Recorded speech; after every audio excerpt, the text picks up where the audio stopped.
Good morning, dudes. How's it going? So, today we're gonna be taking a look at another game, and this is a highly professional competitive game. Very much. It's a game from the StarCloud League, which is known as the most elite of leagues. Only the best teams from really the best houses are even allowed to participate in here. And today's teams are gonna be 3 Swedish fuckers and 2 others versus Allahu Akbars. And you may, okay, I'm just saying, you may notice some of these players are players that we know. Now, I'm very disappointed that actually only 2 of them are rapping my tag. You've got only 2 M&Is in here. Also, 3SF, who the hell likes that anyways? Like, that's bullshit. Fuck that. We need more M&I. We need more M&I in here. Like, this is just disappointment. Anyways, so this is actually from the StarCloud League. The StarCloud League is an amateur league. I'm gonna link it in the description. You can take a look at that. But 10 seconds to go. well, Abu, Anders, and those guys are participating in it, and I took a look at it, and then I talked to the people that host the entire thing, and now I'm kind of like, I was like, hey, I can cast for you. I can cast a few games for you. And they were like, we would love that. So that's the thing that we're gonna do. I really like the fact that it's an amateur league. I think that's very interesting. I don't think that that's a very common thing, so that's also why I appreciate it. And yeah, we're gonna be doing a bit of that. And I'm actually really excited to get it started. This is gonna be a best of 2, which may sound odd, but we are playing 2 games, right? It's set on 2 games. There can be a win, a loss, or draw for either team. And, well, other than that, it's just a regular league. It's amateur. There's barely any prize pool involved. There's a little bit, and this is just Season 1. Season 2 is gonna have a lot more than that, but yeah, so you're gonna probably see a decent amount of this. I'm not exactly sure how much, because yet again, as per usual, I'm not really that sure where we're going with the channel. I'm still gonna keep uploading, that's for sure, but well, we need to figure out how stuff is going to work. Right, now we are in the picking phase, which there is not really that much to talk about. We've got like some bans. Honestly, Meepo ban is more of like a respect ban, or a fear ban, as I like to call them. I'm pretty sure they don't know the other team. If they do, okay, I guess that's fine. But Meepo is one of those heroes you ban, not because you think that the enemy team's gonna pick him, but because you fear that they might, and you don't want to deal with that. Because a good Meepo can fuck up pretty much everything, so you want to avoid that possibility and then just move on with your life, and you toss away a ban just for a little bit of security, just for a little bit of ease of mind. And yeah, so that's the idea there. Then we also got Furion, which of course I personally hate that hero because he's so damn good. So damn annoying to play against, and of course that's very much a respect ban. Same goes for pretty much everything else in here, right? These are just very solid bans. I don't know if any team got any strategy going into it. Both did the same thing, which is go straight for the supports. Ignore everything.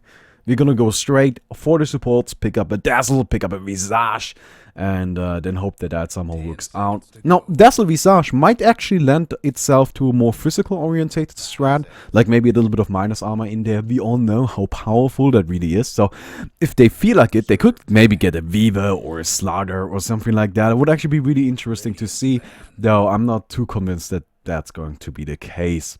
However, out with you are. Yeah, these bans, they are nothing special. The only one where I'm like, ugh, it's Meepo. But Meepo is one of those, I totally get it, right? If you don't want to risk playing against a good Meepo, I totally get that. Totally do.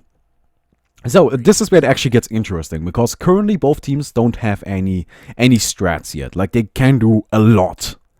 A lot. Like, they got a wide open field of possible things they could do with these teams.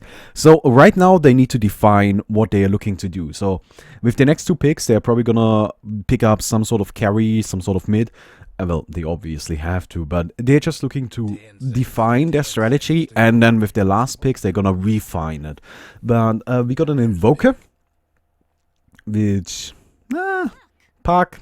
Okay, so far there's still not a lot of strategy, right? I don't know. There's not a lot of thought in there. It's just like, let's get these heroes. They are good, which is perfectly fine. Which is perfectly fine. Park still still nice. Though so far no team has any kind of commitment to anything they want to do. And right, like if you take a look at this, the lanes, you cannot even tell lanes, right? There's no way to know. Personally, I would dare to say that what side are they on? Is this Dire? Is this Radiant? Ah, the top, Anders and co, right? Anders and companions. Those guys, they can still do pretty much anything. Pretty much anything. If they felt like it, they could pick up 2 junglers and it would work out, which wouldn't be optimal, let's say that, but they could. They could just jungle heroes in both jungles and have 3 solos, which could work. Could also fail horribly, which is much more likely, but it's a possibility. Things can happen, and they can also fail horribly, which they usually do. We live a sad life, don't we? 10 seconds to go. Well then. So we got an anti-mage. So I'm not happy with the bottom team. Like, it's a really boring one. Let's just be frank about it. And this is a lame ass team. Really lame. Anti-mage, Invoker. The thing I don't like about this team so far is they don't really have any initiation. They don't have anybody that can go in. And they need to pick somebody up that can actually do that next. They just have to. The Chaos Knight with Dazzle is actually pretty neat because like you reality rift them in and then the heal hits for a bit. And especially if you manage to reality rift them into a bunch of creeps, that's pretty powerful. Though it's not really that reliable, since I don't know if you guys know this, but the way reality rift works is that I actually think the ability states it. Yeah, it teleports you, any images you have, and the target unit to a random point along the line between the two of you. So the distance is random, but you can still kind of calculate it, right? There's a higher chance of it being like towards the middle of it, so you're gonna... It's not really a higher chance, but you get that. That's kind of how math... yeah, whatever. Let's not go into that. Nobody wants to talk about math. Fuck that. Fuck that. But yeah, Chaos Knight, I don't know. Pretty damn powerful. Not really too happy to see him though, because he... I don't like Chaos Knight against an anti-mage. I don't. Chaos Knight got 2 mana, and anti-mage cuts for 3. Which doesn't make for a good combination. Also, Chaos Knight is very susceptible to AoE, and Invoker got a decent amount of that. So, I'm not too happy with Chaos Knight. Actually, I don't really like that pick. But, hey, that's fine. I mean, that's what they want to roll with. Who am I to judge them? Just 3 Swedish fuckers. And 2 others. Which is an awful name. Why is nobody rapping them an eye? Nobody's rapping them an eye. By the way, I want all of you to just go sign up for this league. So next time we just flood it with M&I teams. That would be so cool. That would be so cool.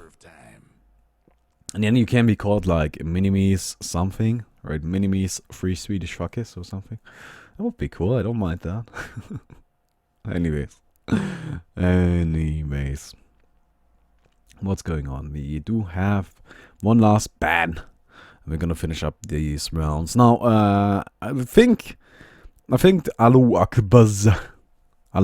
Akbar's pick is gonna be an off lane. I think that's rather obvious, which is pretty damn lane. The other side, they still got a lot of possibilities, right? It's not really that sure what they are going to do right here. I expect a jungler, if I'm completely honest, but... I like taking out the Clockwork, though. That's pretty neat. This kind of indicates to me that they might want to pick Enigma. Because, well, Clockwork really deals well with Enigma. And Enigma would fit in their team, but... I don't know. I'm also currently assuming that they want to send either the Visage or the Dazzling to a solo lane. But you guys know that I like that. I think Dazzle is a fantastic solo laner. He's really, really powerful in that position, but... Usually you see him as a support, which is also good, right?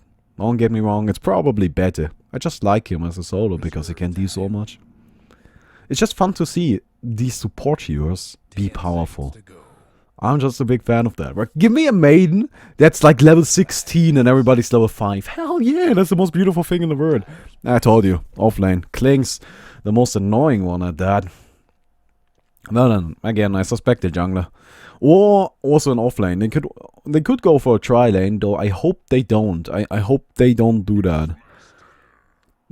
That is an off laner, I believe. Or mid. So they're doing also a tri lane. Not happy with that. I want them, if they are gonna tri lane, okay, I want them to do an offensive one. I want them to go bottom. I don't want them to sit in the top lane. Wait, which side are they on? Yes, they are on the Dire. So I want them to go to the bottom lane. I want the Chaos Knight, the Visage, and the Dazzle, all of those. I want them at the bottom lane, and I want them to beat the living shit out of this anti-mage. I want them to ruin everything he could possibly do. And yes, that's exactly what they are going for. That is so fantastic. I love that. Or is it? No, you need to go bottom. Please. Yes. Oh, this is perfect. This is exactly what they need to do. Now, I'm not actually happy with Amu's item build. I feel like if you are a melee, always get a shield. Always get a shield. It doesn't matter which melee you play, except for Tidehunter. Tidehunter is acceptable to not get a shield on. Only if you're going for the passive, though. Other than that, always get a shield. Every single game. Okay? But I like this a ton. The offensive tri-lane. This is really damn cool. And they can actually make this work. Now, Chaos Knight is not the strongest early game carry. He does have a lot of utility though, right? The stun is fantastic. The Reality Rift can be pretty useful. His damage output is not too crazy. And the main issue why I don't really like him early on is because he just runs out of mana. He just doesn't do anything, right? You have him in the lane and he casts his abilities, and then you got to wait like 3 minutes for him to cast anything ever again. Especially if you're playing against an anti-mage, that's gonna be especially bad. So I don't really like that too much. But the Visage and the Dazzle, those two guys are gonna be amazingly powerful. They're just gonna destroy everything they touch. You guys know I'm of the firm belief that Visage is the most powerful hero in the game. This guy is insane, and this is good. This is good. I actually really like what they are going for here. They want to shut down the anti-mage through beating their tri-lane. And I don't know if you were around during the big tri-lane era where that was really popular, but what happened back then is that usually if you saw something like this, tri-lane versus tri-lane, the team that won the tri-lane won the game. That's just something that happened a lot. And this is probably going to happen this game too. So whichever team does well in this bottom lane is going to do really well for the rest of the game. I think that's pretty obvious, but still, I'm excited to see how this is going to go down. In the meantime, we've got the usual. We've got an Invoker versus the Puck Top. And poor old Amu. Yeah, he's not going to have a fun time. He got the Sentry Ward, which is actually pretty neat that they already thought of that. I really like that. Going try hard. No, this is fantastic. Get that Sentry Ward early. I still think he should pick up his shield as soon as he can, but I guess right now he doesn't really see the need for it, so that's fine. Oh no, Dazzle! No, don't pause right now. Dazzle might be dead. Oh shit. Yeah, okay, well this is awful. Apparently Dazzle is lagging. Yeah, Dazzle might just be done. He got hit by the cold feet, and the problem is he walked up here and now he needs to walk around here. This might stun him, and if he gets stunned by that, that's probably the end for him. So I'm not sure if they can be fine. Oh, that was close. That was really damn close. If the bench got close enough to hit him, oh, that would have been dirty. That would have been damn dirty. But hey, everything worked out in the end. They did force the health potion though, so that's 125 gold down the drain. And of course for support in a tri-lane, that's a lot of money. Now the problem with doing an offensive lane like this is that usually in a tri-lane, the most difficult thing, and this is why I'm not a big fan of tri-laning and pubs, I always say it, and if you're not a really good player, tri-laning is not just about slapping 3 heroes into one lane. If you do that and you expect it to work, you're gonna feed. It's not gonna happen. You're gonna be done. The thing about tri-lanes is that really the secret to it, the key to it, is that first of all, you only got 1 hero farming. So you still need to get the other 2 heroes money without relying on creep kills, and that's really difficult. And what you usually do is you pull. you go into the jungle. You take down the easy camp as a support. Now, the problem is, of course, usually that it's blocked, as it is right here. But then you counterward that, and then you pull, and then you take down the easy camp as often as you can, right? You get some money that way. You maybe go gank somewhere. But you really, really need to get money going for these supports and levels. Otherwise, you're going to end up with 2 heroes that are useless for most of the early game, and as a result, most of the late game too. And, well, the problem with going into this lane right here is they don't have that option. They can't jungle. They can't pull. That's not gonna happen. In the meantime, Metro Spirit getting initiated upon. And that's what I was talking about, though. They got the offensive power. So, if they want to get money, if they want to make this work, they do have to, and they absolutely must, initiate whenever they can. Every single opportunity they get. I want Chaos Knight to buy mana boots. I do. I'm not kidding. I don't care that they are not great on the hero, right? I want you to get mana boots so you can continuously keep the pressure up. So you can continuously hurt that Chaos Knight. Not that Chaos Knight, the anti-mage. Not through necessarily killing him, because that's really difficult, but through killing the supports and as a result taking away his possibility of farming. That's what I want to see from you. Well, okay, mana boots might be a little bit radical. No need to go that far. But, yeah, some mana potions are gonna do the trick, unless you get them cancelled. But you get the idea. I still want them to be as aggressive as they possibly can be. And, well, this is, again, the problem with Chaos Knight right now. Yes, of course, he's pretty damn powerful whenever he gets to do something, but how often does he actually get to do something? Once every 2 minutes, at best. That's kind of a shame. At least they got that Ring of Basilisk ticking, so they're gonna have a decent amount of mana. In the meantime, what else is going on? Surprisingly enough, Abu is actually winning the top lane. Which, look, we guys know Abu. Abu is damn good, so I'm actually not too surprised that this is working out for him. He still does not have a shield, which I'm sure he knows what I'm thinking of that, but I guess that's fine. I just think the shield is such a cheap investment and it goes a long, long way, right? But then again, this hero got 5 armor. Meantime, another fight at the bottom. Tornado coming out. Cold Snap onto the Chaos Knight. Chaos Knight turns it around, goes for the Invoker, but it's just not enough. Dazzle, yeah, targeted down by the creeps. Chaos Knight manages to pick off the Invoker, though. Invoker goes down. Now it's just Visage and Chaos Knight trying to get away. Chaos Knight got that huge base movement speed, so he's gonna be fine. Visage, yeah, he's also gonna be cool. Okay, that's fantastic then. That's actually a perfectly fine trade. A Dazzle for the mid-Invoker? Hell yeah, you should take that. And that kill went onto the Chaos Knight? Hell yeah, you should take that. All day, every day, man. That's fantastic. That is a huge damn deal. That is amazing. And, well, there's nothing else to say about that, really. Right? That worked out horribly. Horribly. For the Radiant side. I don't know. Poor Invoker. I don't know what he was thinking going in like that. Oh, not a nice dodge on the EMP. Not a nice dodge on the EMP. Tornado coming out, and he might be dead. No, Puck didn't want to use his bottle. Now he's gonna... Ultimate dropped. That's a kill. That was just damn greedy. I don't know what that was all about. That was just silly. There's no way that was gonna work. That was just suicidal, and, well, he paid the price for it. Now you need to keep in mind, Puck gets picked very often for a reason. And that reason is he is powerful as hell. Really, really strong. I'm actually not too happy with the skill build. Personally, I'm really always a big fan of the Illusionary Orb. I think you should max that. I like getting a point into the phase shift. It's really useful, but I don't know. I get his skill build, right? The idea is that Waning Rift really does the same amount of damage, but also got the silence. However, you need to keep in mind that the orb is just a much more reliable AoE, and as a result, I personally like it more. But I get it, right? I totally understand why he's going for this. Just think it's a little weird that you would get 3 points into the Waning Rift and like 2 points into the orb. I don't know, that's a little bit odd. Probably a miss skill or something like a reactionary skill where he wanted to get the phase shift really quick. Oh well, yes, that's fine. And, well, I don't know, this game is already looking damn good for 3SF right here. No, they're not 3SF. I refuse that. They are Minimis. You see? You see, we've got 2 people wrapping the tag. Actually, is it only 2?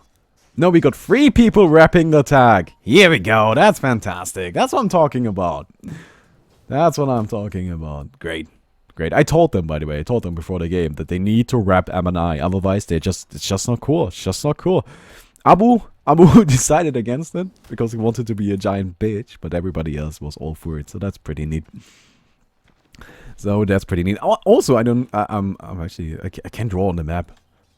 Oh man, I usually only do replays. This is live, so I can't draw on the map. That's so cool.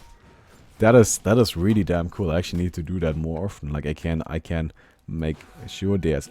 Oh wait, if you draw on the water, it's gonna get that little. Oh, that's so cool. Okay, look, I'm already getting too fascinated by all the features this game is giving me.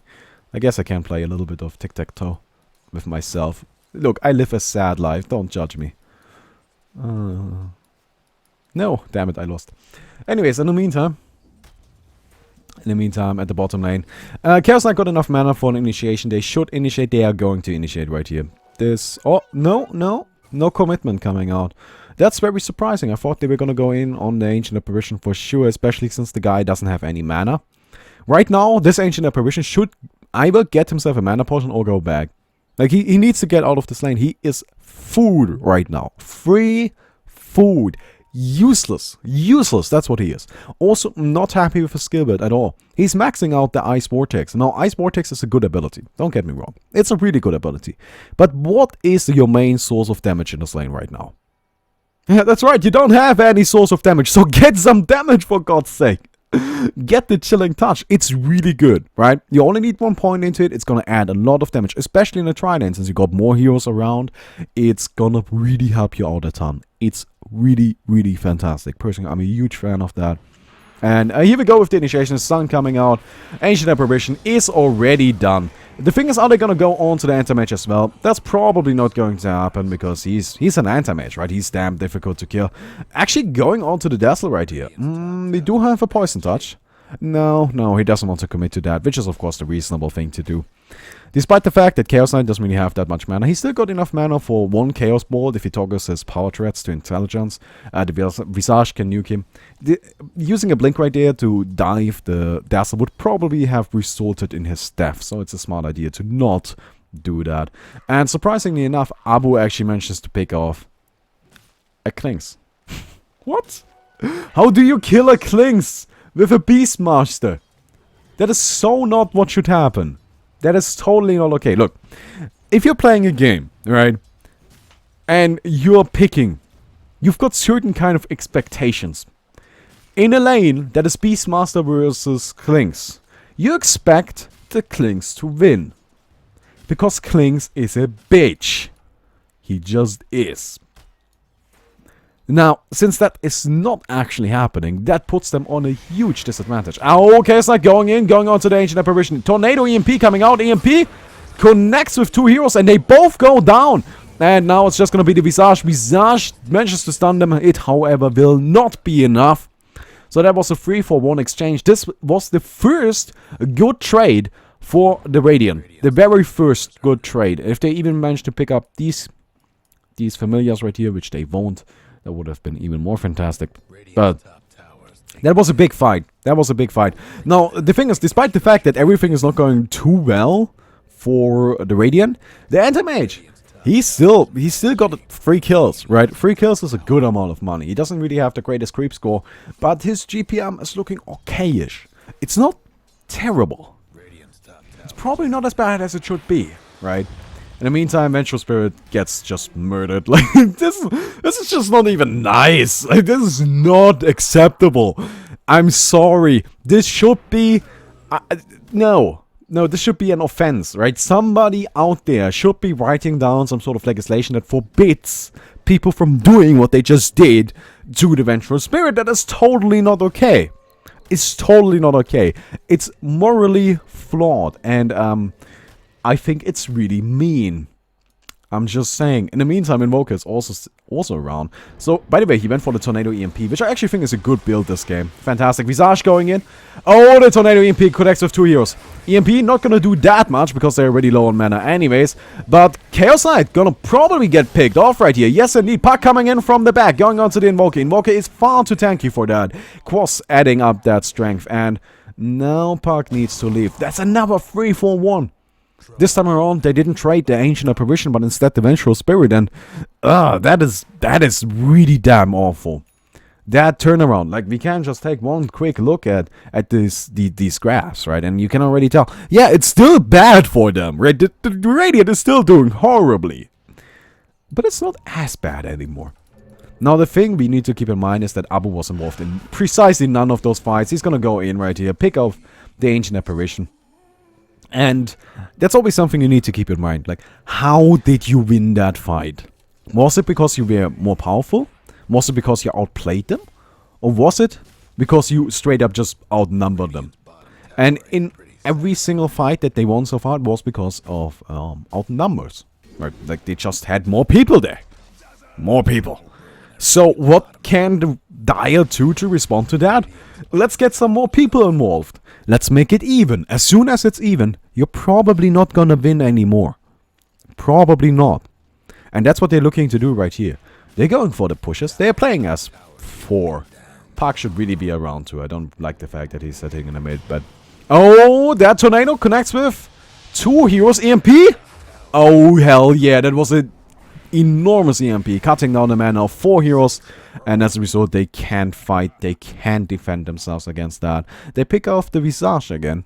And, well, they're really, really pushing this back. The Invoker is doing a lot of carrying for them. He's doing damn well. His money isn't looking that strong. He didn't go for a Hand of Midas. He doesn't have that many creep kills. And actually, he's 1 and 2. But his fighting power is still enough because he's Invoker. Let's just say the way it is, right? Invoker is really damn powerful. That he doesn't really need that much money. He just needs a few more levels, and as a result, they can force them away and delay the game. And I think as the longer this game goes, the worse it's gonna get for the Dire. I think we can all agree with that. I don't think anybody's gonna argue with me on that. Yes, of course, they do have some late game heroes. They do have the Chaos Knight. They do have the Beastmaster, which is actually pretty damn strong late game. And they do have Dazzle, one of the strongest late game supports. But they are still playing against Anti-Mage. They're still playing against Invoker. They are still playing against Klings. And since we're talking about late game supports, I personally believe Vengeful Spirit is probably the strongest late game support there is. And of course, Ancient Apparition also really, really powerful there. So this game is definitely, this team is definitely looking to drag it out just a little bit, push it into the late game, and then try to come back from there. And, well, they just need to make sure that that doesn't happen. So they took down 3 towers already. Might move to Roshan, which sounds like a pretty fantastic idea. Which, so, actually, it is. There's no, it sounds like a pretty fantastic... It's a good idea. Taking down Roshan right now, putting that Aegis on maybe the Puck. I would put it on the put. Let me try that again. I would put it on the Puck for sure. Or the Beastmaster. Not on the Chaos Knight. No. That's actually something I see. Oh, the Tornado? Nah, only connects with 2 heroes. Okay, and there's no follow-up around. Actually, don't... Oh, I was about to say that I don't like the fact that he doesn't have Exhort. He now does. I just like having 1 point into everything so you get all of the abilities, right? Like a Meatball, even a level 1 Exhort Meatball is gonna deal some decent amount of damage. And even if it doesn't, it at least irritates them a little, cancels Blink Daggers. And also, Deafening Blast is powerful. There are a lot of abilities that you can definitely make use of. And, well, even a level 1 Forge Spirit, right? All of those things, they might not be as effective as they could be if you max out Exhort, that's for sure. But they're definitely more effective than not having them at all. In the meantime, War coming out, Ancient Apparition. That poor guy, they're just bullying him. He must feel awful. Like, that's just terrible. Why would you do that to anyone? The poor fucker doesn't stand the slightest chance. He just gets destroyed. Oh, look at this. They got their own little flags. Oh, somebody needs to design an M&I flag. Can somebody do that? And like M&I banners? Yes!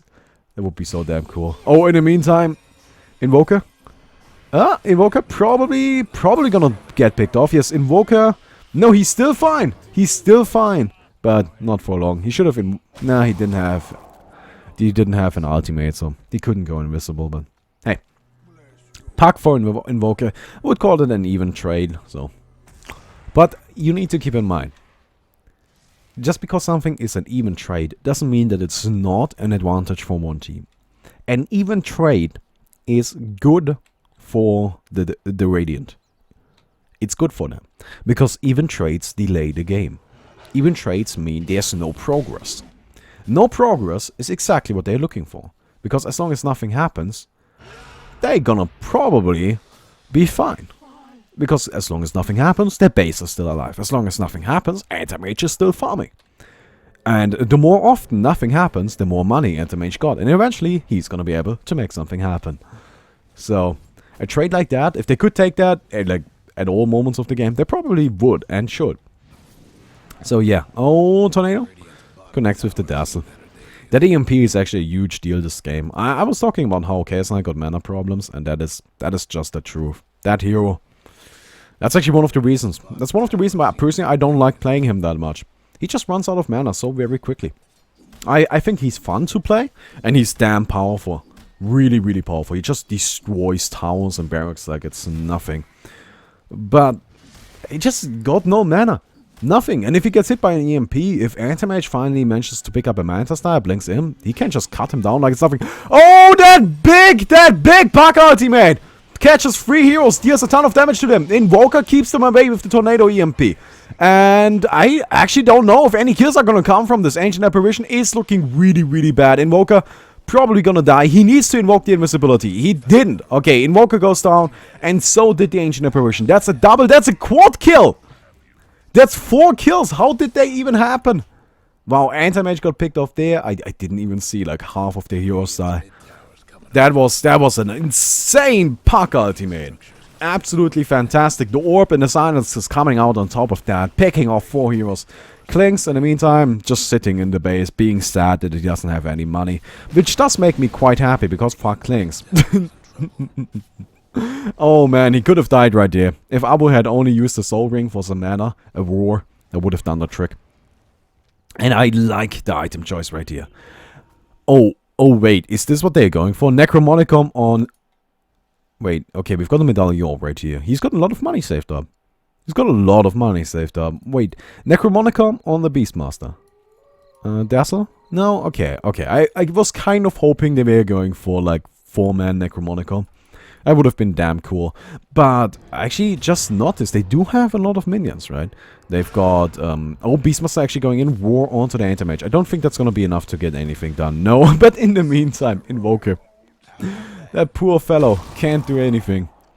Just keeps getting picked off. Man. He won't be able to do anything this game. That's a problem with Invoker. He's a snowball hero, right? And a snowball hero, he needs to snowball. If he doesn't snowball, he is gonna die. A lot. Like, a lot. And over, and over, and over, and over, and over again. So you need to make sure that that doesn't happen. Personally, okay, this reminds me of a guide that I read on Shadow Fiend years ago. This is basically was an entirely different hero back then, but the concept was still the same. And I actually thought it was really interesting, and I believe that just this little phrase still is true to this day. And that is, as a snowball hero, like Shadow Fiend, like Invoker, you're better off going 0 and 0, getting no kills, but also not dying, than you're going 10 and 5. Because it allows for better snowballing. You just get more money and experience that way. It doesn't matter that you shut down the enemy team. That is not what you're here to do. You're here to get powerful. Oh, actually, it appears Chaos Knight might be dead. No, the ultimate, I'm not sure if it's enough. Puck in the meantime. Oh, the big orb again. The big ultimate. However, this fight is actually not looking as great as the previous ones. It appears Invoker is still alive. The bird is trying to chase him down, but I wonder if it's going to be enough. And Ancient Apparition, however, gets blasted down. And Puck. He's not going to commit to anything right here. No. Okay, that was a 3-4-2. The thing is, at this point, what 3SF is doing, or M&I, is just throwing money. at their opponent. That's all they're doing, right? They got so much of it that they can't just start to push and overpower them. Tower's in bad shape. They just can't buy any items. They don't need to buy specific items. But they can start to fight, and they're gonna win the fight because they are just too damn powerful. There's just too much there, right? It doesn't matter. It doesn't matter how much you fight back, because you're gonna die if the enemy team can't go up against you. Wait, that doesn't make any sense. Let me try that again. Wait, where was I going with this? I'm an idiot. Let me try that again. Okay, where was I going? Throwing money at their opponent. Whatever. They're just throwing money at their opponent. You know what I'm talking about, right? They got so much money. It doesn't matter what they buy. It doesn't matter how they use it. They just can go in and hit them, and they're gonna win the fight. I still would like to see a Roshan, though. But it doesn't seem... Honestly, if they just got Roshan right now and then went into the mid and just pushed it down, I feel like they could finish it right here, right now. The game is looking so much in their favor, right? They got almost 20,000 gold lead. Almost more than 20,000 experience. Wait, no, almost 20,000 experience lead. Close enough. Actually, how much is that? 50,000? I don't know. They got a lot of experience lead. Like, if you take a look at the levels, yeah. Trouble brewing at Radiant's bottom tower. Their second lowest level is the highest level on the other team. So, it's not really that good. In the meantime, Roar coming out. And it appears it was on to the Invoker again. Before the Invoker, they are just done. Yes, Klinks is revealed somehow. I don't know how they can see him, but they can... Oh, right! Oh, right! They got the Necromonicon minions. Of course they do. And, well, the push is going to commence. This is a huge deal. Like, this pushing power is insane. Look at this. Look at this. They got the Chaos Knight illusions, which are gonna wear off right here, but they do have Necromonicons. They do have the birds. They've got it all. The tower's done. This is dead. Just like the Vengeful Spirit. Her hopes and dreams got crushed. And so will be this barracks. Yes, indeed. Ancient Apparition sitting somewhere else. Like, this guy, he's just like, I don't want to fight this anymore. Can I please leave? I don't want to do any more of this. I'm done with it. Just go somewhere over there. But that's not going to happen. Instead, they will just go in here. In all of 3 of these paths. In the meantime, Klinks just gets picked off. So does the Dazzle, though. But, oh my god, crit cuts down. Completely demolishes the anti-mage. However, that's still 2 kills for them, actually. Surprisingly enough. Beastmaster sitting in the middle. The thing about the Beastmaster is, he doesn't need to care anymore. He's too damn powerful. Invoker, yeah, doesn't stand a chance. It's pretty much done. This game is over. The problem is, if you can't fight 3 heroes with 5 heroes, then probably just... You should probably call them GG's. Man. The Invoker just doesn't do enough, right? He's powerful, don't get me wrong. It's just not powerful enough. Beastmaster might just go down. Oh, yes, indeed, he did. That's actually rather fantastic for them. Though, look at these Necromonicons. Look at these Necromonicons. Are they gonna get him? Nah, they won't. That would have been just silly. Oh well. Also, Chaos Knight didn't toggle his armlet correctly, so fuck that guy. And Ancient Yasha. So fuck that guy. Come on. If you're doing this well with Chaos Knight, get a Manta Star. Just do it. It's the most hilarious thing in this world. Because you like, ultimate, Manta Star, then you realize that you don't have any mana anymore, but nah, we're gonna disregard that. So you ultimate Manta Star and then Reality Rift, and they literally can't run away anymore. Like, you get an instant surround. It's hilarious. It's great. Oh man. If I could do something all day, every day, it would be that. Just reality rifting people with 20 illusions. It's fantastic. In the meantime, Puck doesn't give a fuck anymore. He got himself a Sky of Voice. He's gonna probably use that onto the Anti-Mage right here. Yes, indeed. Anti-Mage gets destroyed by the Chaos Knight. And that's a triple kill for him, actually. I wonder how he managed to steal those other few. And he's now looking to actually beat on the Invoker. Invoker doesn't have an Invoke right now, so I don't know. Armlet Targeting coming into play. The Ultra Killer, and now we're gonna see the Rampage. Come on! No! Invoker! You ruined it! Look! In that kind of situation, you don't fight back. You just sit there and you're like, take it! Take Take the rampage. It is fine. It is fine. I accept my fate. It is entirely okay that you kill me right here because honestly we lost. Like it's over. Oh well. Also, do you remember how I said that I think Visage is like the most powerful hero in the game? The fucker is 15 and 3. 15 and 3. What the? What? Really? Really? You've got to be kidding me. Man, that's insane. I thought the other heroes were doing well, but he's just trashing everything. Man, that hero is too damn good. He got an Aghanims too, which is just ridiculous. Oh well. Oh, the swap actually. Blinks away though, so he's gonna be fine. And yeah, they're just trolling at this point.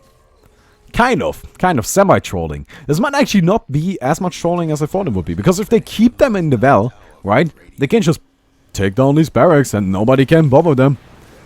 But then again, they could just kill the barracks. That's also a possibility. Oh well. Puck ultimate. Puck is gonna jump in right there. He does not have a silence, but it doesn't appear to be necessary in any way, shape or form, because nobody even dares to fight him. Yeah. Yep. So, that's gonna be game 1. Game 1 goes to 3SF in a very decisive... How do I say that word? In a very one-sided victory. In the meantime, Puck... Oh, come on. Screw that. No, seriously, just screw it. Screw that. Just, you got mega creeps. You're good. You're good. No need to wait for Abu. Screw Abu. He doesn't matter. So yeah, the game is over.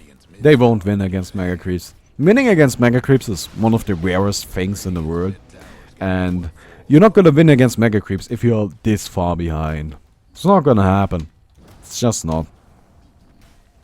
So, that's gonna be game 1, ladies and gentlemen.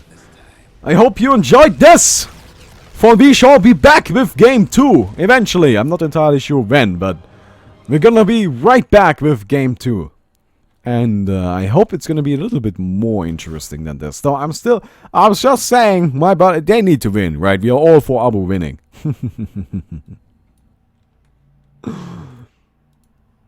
So, hello. Well, that was a game. Let's actually go ahead and do the giveaway. Because I'm gonna do it anyways. I'm not entirely sure when I'm gonna upload game 2. Might be today, might be tomorrow. But we're gonna see about that. Also, the only reason why I'm casting these fuckers games is because come on, people, we've got to watch them. We can't just miss out on those guys. So, who wins today? I don't really know what that comment is supposed to be, but Space Monkey, you win. So, what do you win? What do you win, my dear companion? Wait, where do I actually check this? Oh, here we go, Armory. Kinda forgot about that. So, let's go ahead and determine something for you. A 14, so that's easy. Would be this. Oh, that's actually pretty damn cool, isn't it? Little helmet. Like that. It's a strong helmet. Shows power and dominance and manliness. You should appreciate it. So, if you want that, send me a message. If you don't, then that's fine too. And I hope you enjoyed the video. If you did, don't forget to leave a rating. That would be fantastic. I didn't ask for it during the shoutcast because, like, this is also live. I think I'm gonna do it anyways. Fuck that. And, well, I hope you enjoyed the video and see you tomorrow. Goodbye, everybody.